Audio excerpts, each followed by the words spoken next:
قرآن مجید میں اللہ تعالیٰ نے نبی پاک صلی اللہ تعالیٰ علیہ وسلم کے صحابہ کرام کا تذکرہ بڑے ہی خوبصورت اور دل نشیں انداز میں فرمایا محمد الرسول اللہ، محمد صلی اللہ تعالیٰ علیہ وسلم اللہ کے رسول ہیں، والذین معہ، اور وہ جو ان کے ساتھ ہیں۔ قربان جائیں اس ادا پہ، اس انداز پہ، وہ جو ان کے جو حضور کے ساتھ ہیں۔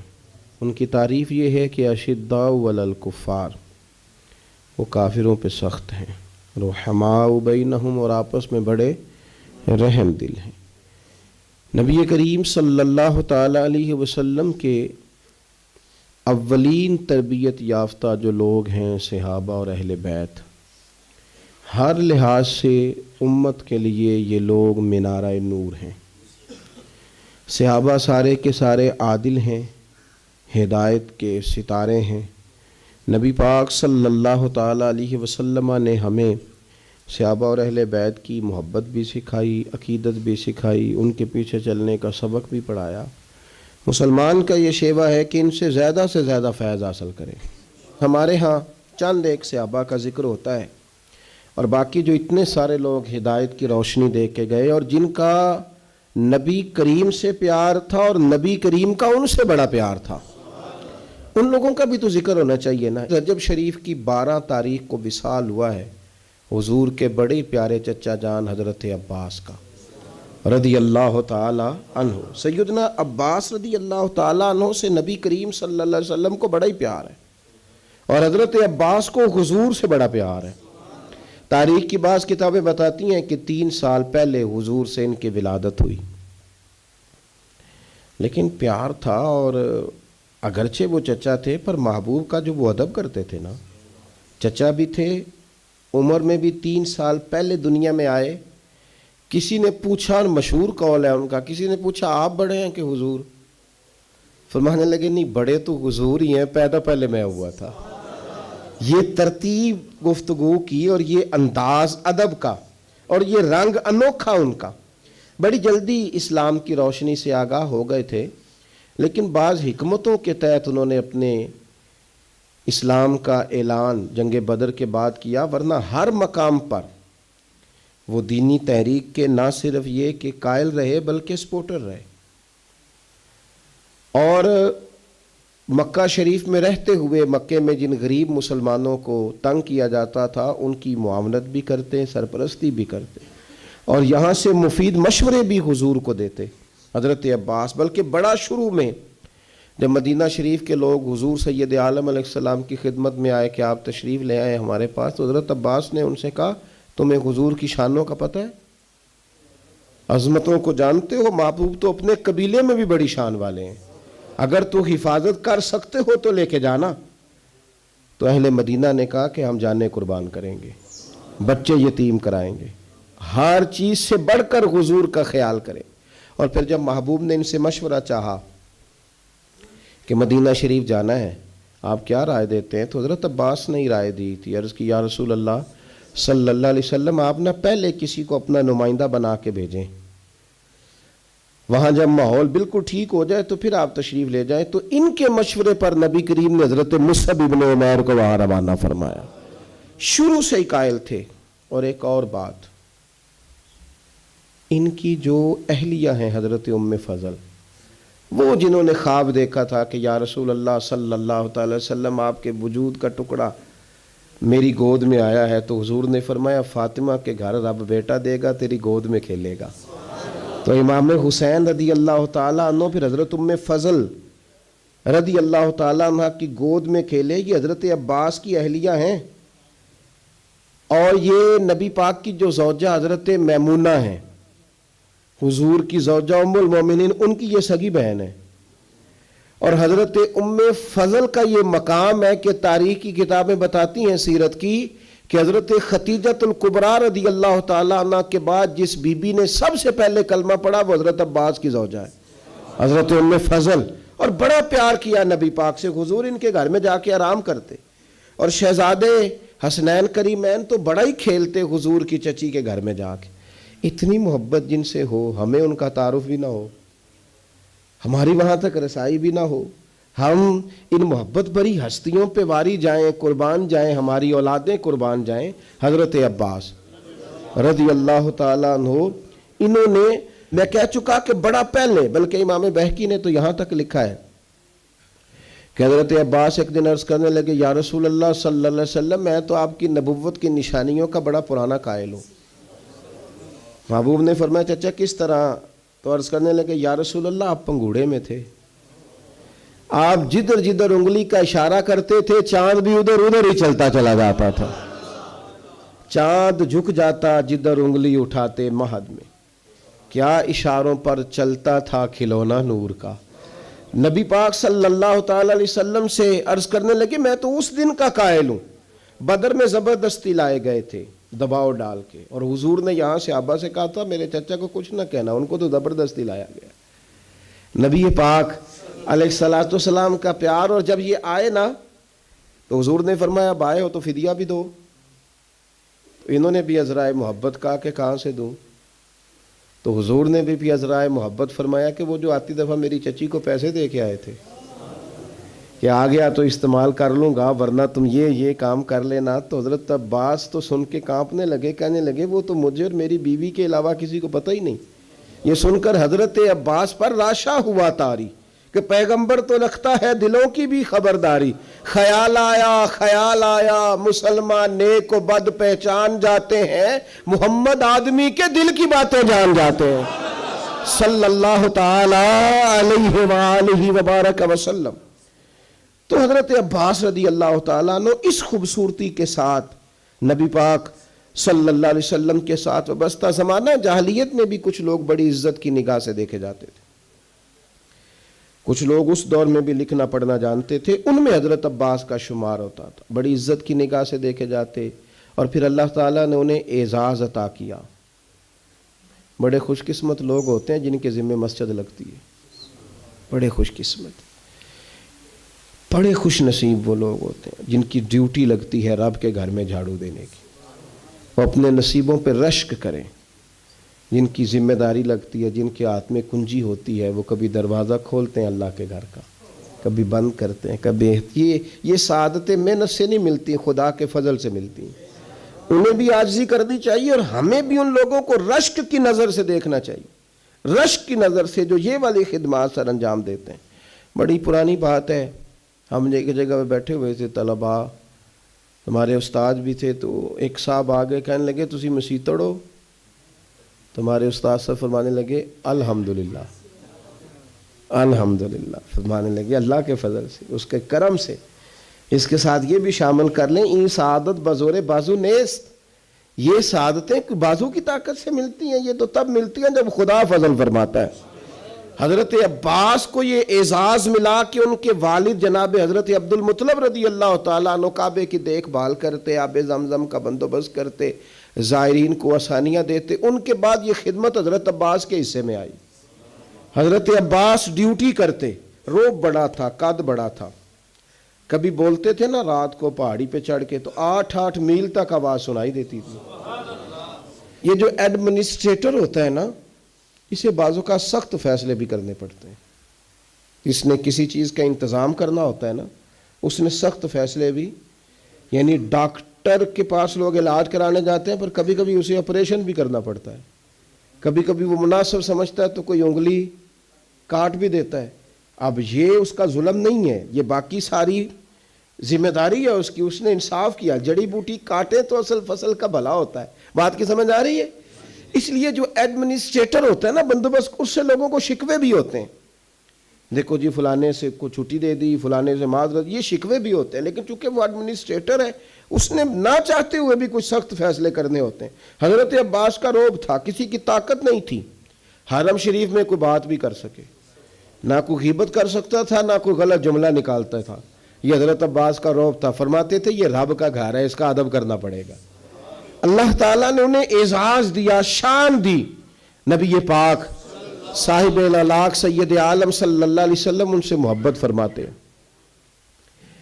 ایک دن حضور نے فرمایا، امام سیوطی نے بھی اس کو لکھا ہے اور امام طبرانی نے بھی، ایک دن حضور نے فرمایا چچا کل گھر رہنا، میں آپ کے گھر آؤں گا، اور یار سارا زمانہ منت کرے کہ لنگ کئی مہینے تے برس گئے تے تیری دید نو تیدے ترس گئے.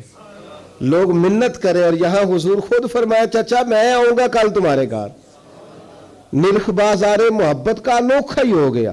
نبی کریم صلی اللہ تعالی علیہ وسلم نے فرمایا چچا کل گھر رہنا میں آؤں گا. چاشت کی نماز کے بعد محبوب ان کے گھر گئے. اتنا پیار ہے چچا سے, اتنی محبت ہے نبی پاک کو. اپنے اس قریبی سے تشریف لے گئے اور پھر ان کو سارے خاندان سے کہا ایک جگہ اکٹھے ہو جاؤ. جب وہ اکٹھے ہو گئے تو اپنی مقدس چادر اوپر ڈال دی سب کے, اور پھر ہاتھ اٹھا کے کہا اللہ یہ میرے چچا ہیں, میرے والد کی جگہ ہے. یا اللہ یہ میرا خاندان ہے. مالک جس طرح میں نے انہیں اپنی چادر میں چھپا لیا ہے تو بھی رحمت میں چھپا لینا اور دوزخ سے ہمیشہ کے لیے دور فرما دینا. نبی پاک صلی اللہ علیہ وسلم نے پیار کیا. میرا یہ تجربہ ہے, بھتیجے بڑے پیارے لگتے ہیں اور بھتیجوں کو بھی چچا پیارا, لیکن وہ چونکہ برابر کا شریک ہوتا ہے نا ابا جائیداد میں چچا کے ساتھ, تو پھر تھوڑی بہت ہی ہلکی ہلکی رنجشیں بھی. میں اکثر کہتا ہوں کہ بندہ اپنے بچوں کے سامنے بھائی کی غلطیاں بیان کر لیتا ہے نا پہلے, جو کبھی غصہ آتا ہے پھر وہ ساری باتیں کر بیٹھتا ہے, لیکن اندر سے نا وہ بھتیجے برے لگتے نہیں. وہ اپنے بچوں سے ڈرتے ڈرتے باتیں کرتا ہے. میں ویسے بچے کہہ رہا ہوں, آپ نے کچھ اور بھی سمجھنا ہوا تو سمجھ لیجئے گا. میں ویسے بچے کہہ رہا ہوں کہ وہ ڈرتا ڈرتا باتیں بھائیوں کی کرتا ہے, لیکن بہرحال وہ پیارے ہوتے ہیں. میں نے دیکھا ہے ہمارے والد صاحب کبھی چچاؤں کو ضرورت پڑ گئی کوئی ضرورت, تو اب وہ بات بلا کس طرح کرتے, وہ میرے کو نہ پھر 2 لاکھ مانگ لیا ہے, میں نہیں انہیں دے سکتا, انی نہیں میری مل پہ لاکھ کو دیاں گا پتر کنے کوئی دا پیچھے. تو میں ان کا چہرہ دے کے کہتا تھا, میں کہ ابا جی دل تو 2.5 دین تے کردا ہے, لیکن وہ ہمیں مطمئن کر رہے ہیں نا, آپ ہمیں راضی کر رہے ہیں, تو دل تو کردا ہے کہ انہیں 2 مانگے تو میں انہوں 2.5 دیا. پیارے ہوتے ہیں نا بھائی, کیا کیا جائے, ان جیسا رشتہ کوئی نہیں. لیکن وہ بندہ باتیں کر بیٹھتا ہے تو تھوڑا بہت پھر وہ نا اپنے بچوں کو مطمئن کرنے کے لیے, وہ بھی میں نے بھائی دیکھے ہیں جو دروازوں پہ کھڑے ہو کے بھائیوں کو دیکھتے ہیں, الماریوں سے دیکھتے ہیں, ایسے قد اونچا ہوتا ہے میرا بھائی فلانی جگہ کامیاب ہو گیا, یہ ہوتا ہے, کیا کیا جائے. تو حضرت عباس رضی اللہ تعالیٰ عنہ کا حضور سے پیار اور نبی کریم کا اپنے چچا سے پیار, یہ کوئی انفرادی سا رنگ ہے, انفرادی سا. اور پھر چچی کا پیار. ایک دفعہ حضرت ام فضل نے نا لاٹھ لے کے ڈنڈا لے کے مارا ابو لہب کو, اس نے کوئی بات ایسی کر دی تھی تو چچی نے مارا. یعنی چچی کا حضور سے بڑا پیار. میں کبھی کہتا ہوں کہ آپ کو یہ ساری باتیں مجھے اور آپ کو پتہ چل جائے نا, صرف پتہ ہی چل جائے, ان سے اتنی روشنی ملے گی کہ ہمارے گھروں تک نور آئے گا, ہماری گھریلو زندگیاں سکون میں آ جائیں گی اگر ان لوگوں کے حالات ہم تک آ جائیں.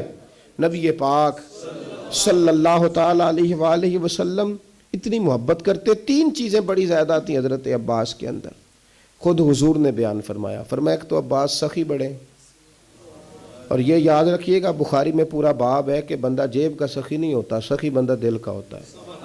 حضرت عباس سخی بڑے تھے, صلہ رحمی کرنے والے بڑے تھے, رشتہ داروں سے اچھا سلوک کرنے کی کوشش کرتے تھے, بہترین. تیسری بات یہ تھی کہ غلام آزاد کراتے تھے. اس کا اگر آج آپ اپنی زبان میں ترجمہ کریں تو جو لوگ مقروض نہیں ہو جاتے, جب تک بندے کی جیب میں پیسے ہوتے ہیں تو رشتہ دار بھی پہنچتے ہیں, دوست بھی پہنچتے ہیں, لنگر بھی چلتے ہیں, چندوں والے بھی پہنچتے ہیں, مسجد بنانی ہے, مدرسہ بنانا ہے, قبرستان کا مسئلہ ہے, گلی بنانی, سارے پہنچتے ہیں. اور اگر قرضہ چڑھ جائے تو پھر ادھر ادھر بیٹھ کے باتیں کرتے ہیں, کہتے ہیں اس نے دھوکے کیے, اس نے فراڈ کیے, اس نے فلان کیے. او خدا کے بندو, قرضہ تو چڑھ ہی جاتا ہے, اور اگر قرضہ ولیوں پہ رہا, صحابہ پہ رہا, انبیاء پہ رہا, یہ کوئی اس طرح کا مسئلہ ہے کہ آپ جس بندے کو جس اینگل سے بھی دیکھیں اس پر. میں رات دوستوں سے کہہ رہا تھا کہ ایک بندہ مصیبت میں اور دوسرا اسے دیکھ کے خوشی کا اظہار کر رہا ہے. معاذ اللہ, ایک بندہ مشکل میں ہے, نبی پاک صلی اللہ علیہ وسلم نے فرمایا کسی کو مصیبت میں دیکھ کے خوشی کا اظہار نہ کرنا, ورنہ اس پہ اللہ رحمت کر دے گا اور تمہیں اس میں مبتلا کر دے گا. ہم تو الٹا کہانیاں بناتے ہیں, تنقید کرتے ہیں, بندہ الجھ جائے تو طنز کرتے ہیں. باغاں اندر ہریل توتا تے نیمیاں نیمیاں روے, تے آکھے باغاں والے پتھر نہ مارو متے کوئی پردیسی ہوئے. پہلے ایک آدمی تکلیف میں او تاڑی مار اڑانا باہو اسی تے گئی اڈنا رہے، پہلے دکھ میں ہے اور تو اور تکلیف دے رہا ہے۔ اس لیے عزیزو یہ جو انداز ہے یہ ٹھیک نہیں ہے۔ حضرت عباس کا طریقہ کیا ہے؟ یہ جو ہوتے تھے نا غلام، ان کی گردنیں، پیسے لے لیتے تھے ان کے مالک تو گردنیں، چلے آج بھی اگر آپ نے ترجمہ کرنا ہو تو لوگ ایڈوانس لے کے نہیں بیچارے پھنس جاتے، جان چھوٹتی ہے پھر اس ملازم کی۔ تھوڑے تھوڑے قرضوں میں لوگوں کو قیدی نہیں بنا لیا جاتا۔ حضرت عباس کا شوق تھا غلاموں کو خرید خرید کے آزاد کرنا۔ کہتے تھے اللہ کے بندے آزادی سے زندگی گزارے تو میرا دل ٹھنڈا ہوتا ہے۔ غلام آزاد کرنا، او بھائی مقروض کو تو زکوٰۃ بھی لگتی ہے۔ ہمارے یہاں جب لوگ مقروض ہو جاتے ہیں تو معاذ اللہ خودکشیاں کرتے ہیں، کیوں؟ کہ ہم آگے بڑھ کے ان کا ہاتھ نہیں تھامتے، ان کی مدد نہیں کرتے۔ حضرت عباس نے تو وصال سے کچھ دن پہلے اپنے شہزادے سے فرمایا یہ میں نے 70 لوگوں کی لسٹ بنائی ہے، یہ غلام ہے پتر، ان کو خرید کے آزاد کرنا ہے۔ 70 لوگ آزاد کیے انہوں نے۔ لوگوں کی گردنیں چھڑانے کے لیے کردار ادا کریں۔ اگر کوئی بیچارہ کہیں الجھ گیا تو بازو تھام کے باہر نکالیں، یہ خیر والا کام ہے، اسے کریں۔ نبی پاک صلی اللہ علیہ وسلم کی جو خوبصورت مسجد مبارکہ نا، مسجد نبوی شریف، اس کے بالکل ساتھ پہلے تو حضرت عباس نے کئی دفعہ کہا یا رسول اللہ میں بھی آ جاؤں مدینے، فرمایا آپ وہاں ٹھہریے، اور حضور فرمانے لگے میں نبیوں میں آخری ہوں اور لگتا ہے آپ ہجرت کرنے والوں میں آخری ہوں گے مدینے کی طرف آنے والے۔ خود حضور نے جب اجازت دی تو تشریف لائے، مسجد نبوی کے ساتھ مکان بنایا۔ حضرت عمر فاروق کا دور خلافت تھا، یہ آپ کو کتب حدیث میں ہر جگہ حدیث ملے گی، اور مسند امام احمد بن حنبل میں ملے گی۔ آپ گزر رہے تھے حضرت عمر فاروق، تو حضرت عباس کا گھر قریب تھا، تو جمعے والا دن بعض کتابوں میں آتا ہے جمعے کا دن تھا، حضرت عمر آ رہے تھے اور انہوں نے نا اوپر کوئی مرغا بھی ذبح کیا ہوا تھا اور پانی بھی چل رہا تھا، تو پرنالہ گلی میں تھا، وہ پانی حضرت عمر پہ گرا۔ آپ نے محسوس کیا کہ تو باقی نمازیوں کو بھی تکلیف دیتا ہوگا، بھائی مسجد کے دروازے پر پرنالہ ہو تو کوئی برداشت کرتا ہے؟ حضرت عمر نے کہا اکھیڑ دو پرنالہ، اکھیڑ دیا۔ سیدنا فاروق اعظم نے نماز پڑھائی، نماز کے بعد حضرت عباس آئے رضی اللہ تعالیٰ، کہنے لگے پرنالہ آپ نے اکھیڑا؟ جناب عمر نے وجہ بیان کی، فرمایا وہ چھینٹے پڑتے تھے، نمازیوں کو تکلیف ہوتی تھی، معقول وجہ، اکھیڑ دیا۔ حضرت عباس کہنے لگے بالکل ٹھیک ہے، میں آپ پر کوئی جبر نہیں کرتا، کوئی میں جواب میں کوئی بات نہیں کرتا، ایک بار صرف کہتا ہوں وہ سن لیں گے؟ حضرت عمر نے کہا کہیے۔ تو حضرت عباس کہنے لگے جب میں یہ مکان بنا رہا تھا تو حضور تشریف لائے تھے، اور نبی پاک صلی اللہ تعالیٰ علیہ وسلم نے نا میرے کندھوں پہ خود سوار ہو کے اپنے دست مبارک سے یہ پرنالہ لگایا تھا۔ کپڑوں پہ چینٹے پڑے ہیں نا، وجہ تو موجود ہے نا۔ اب حضرت عمر نے اس پر کیا تبصرہ کیا؟ تھوڑا سائڈ پہ کر لیں، چلے اگر حضور نے لگایا تھا تو اس کو دوسرے کونے پہ لگا لیں، کوئی تبصرہ نہیں۔ تم کہتے ہو کبھی تعمیر کے نام پر، کبھی فلاں چیز کے نام پر، کبھی فلاں چیز کے نام پر۔ حضرت عباس نے کہا عمر نبی پاک نے لگایا تھا، اتنے لفظ ہیں، ختم ہو گئی ساری وجوہات۔ حضرت عمر تو اتنا روئے کہ بیٹھ گئے، آنسو نکل آئے آنکھوں سے، کہنے لگے عباس میرے ساتھ چلیے، اسی جگہ جاتے ہیں جہاں سے پرنالہ اکھیڑا ہے، آپ اس طرح کریں، اب آپ میرے کندھوں پہ چڑھیں اور اس کو دوبارہ لگائیں۔ جس چیز کو رسول کریم نے جہاں لگایا تھا اس کو ہٹانا، ہم نے نہ کبھی قطرے پہ غور کیا اور نہ دریا دیکھا، بس جہاں تیری جھلک دیکھی وہیں ڈوب گئے۔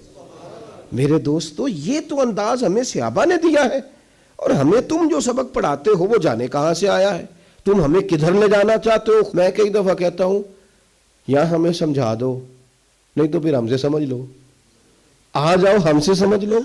یہ ساری چیزیں جو چمکتی دمکتی ہیں کتب حدیث میں، ان کا کیا کیا جائے؟ حضرت عباس رضی اللہ تعالیٰ عنہ، نبی پاک علیہ السلام نے فرمایا جس نے آپ کو تکلیف دی عباس، اس نے مجھے تکلیف دی، جس نے آپ سے محبت کی اس نے مجھ سے محبت کی، فرمایا آپ میرے لیے والد کی طرح ہیں، جگہ ہیں۔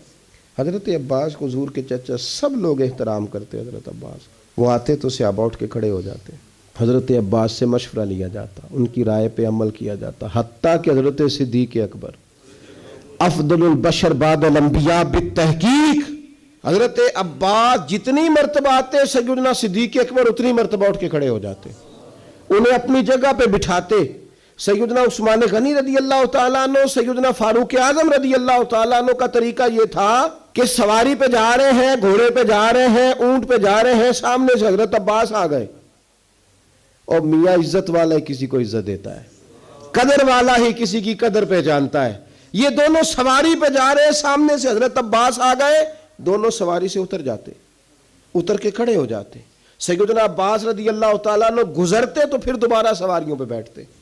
ادب سیکھ لو ان لوگوں سے، احترام سیکھ لو ان لوگوں سے، نسبتوں کا قدر سیکھ لو ان لوگوں سے، اور سنگیوں محسنوں کے عزیزوں کا احترام سیکھ لو۔ ہمیں میاں صاحب نے بھی کہا تھا، اصلاں نال جے نیکی کریے تے او نسلاں تاک نہیں بھول دے۔ اپنے مشائخ کی اولادوں تک، استادوں کی اولادوں تک کا احترام ہمیں بزرگوں نے بتلایا۔ کیوں؟ اس لیے کہ یہ سبق ہمیں وہاں سے ملا ہے، وہاں سے ملا ہے، نسبتوں کا احترام وہاں سے ملا ہے۔ میرے عزیز، حضرت علی پتہ کیا کرتے حضرت عباس کے ساتھ؟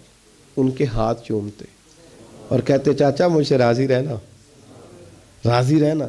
تو حضرت عباس کو بڑا پیار تھا، وہ ماتھا چوم لیتے مولا علی شیر خدا۔ صحیح بخاری میں حدیث ہے۔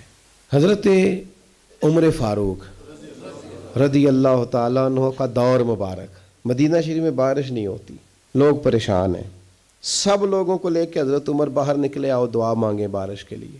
سب صحابہ موجود تھے، بیچ میں حضور کے چچا حضرت عباس بھی تھے۔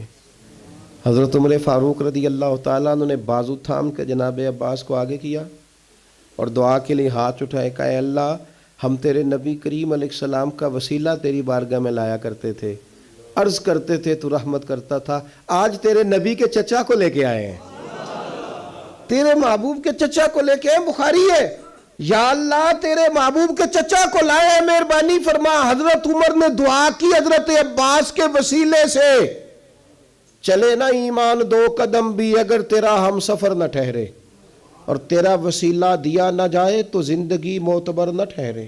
لبوں پہ ایاک نستعین ہے، پر اس حقیقت پہ بے یقین ہے، اگر تیرے واسطے سے مانگوں کوئی دعا بے اثر نہ ٹھہرے۔ اور ایک جگہ پہ درویش نے کہا تھا، ویسیوں میں بیٹھ جا، بلالیوں میں بیٹھ جا، صفیں تو سب بچھی ہیں، عشق والیوں میں بیٹھ جا۔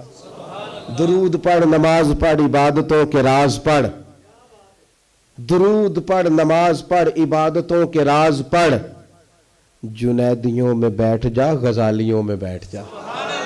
اب شارحین حدیث اس حدیث کے تحت لکھتے ہیں، کہتے ہیں پھر حضرت عباس نے بھی دعا فرمائی، اور بارش اتنی ہوئی کہ پھر گلیوں میں چلا نہیں جاتا تھا۔ وسیلہ کس کو بنایا؟ حضرت عباس کو۔ یہاں بہت سارے لوگ پریشان ہو جاتے ہیں وسیلے کے نام، اور میں نے کہا میاں آپ کو کیوں اتنی پریشانی ہے، جب قرآن میں اللہ کہتا ہے یا ایھا الذین آمنوا اتقوا اللہ وابتغوا الیہ الوسیلہ، اے ایمان والو اللہ سے ڈرو اور اس کے رستے میں وسیلہ تلاش کرو۔ تو اگر مالک کریم کا حکم ربی آ جاتا ہے، تم کیوں اتنے زیادہ ہر بات میں پریشان ہو جاتے ہو؟ کیوں اس قدر زیادہ امت کو تقسیم کرتے ہو؟ کیوں ایسی باتیں کرتے ہو جس میں انتشار پیدا ہو؟ یہ تو کتاب و سنت ہے، یہ تو واضح آیات اور احادیث ہے۔ جو قومیں زندہ رہنا چاہتی ہیں وہ ایک صورت میں زندہ رہ سکتی ہیں کہ اپنے محسنوں کو نہ بھولیں۔ اللہ ان کے مزار پر بھی اپنی رحمتوں کا نزول فرمائے۔ آخر دعوانا ان الحمدللہ رب العالمین۔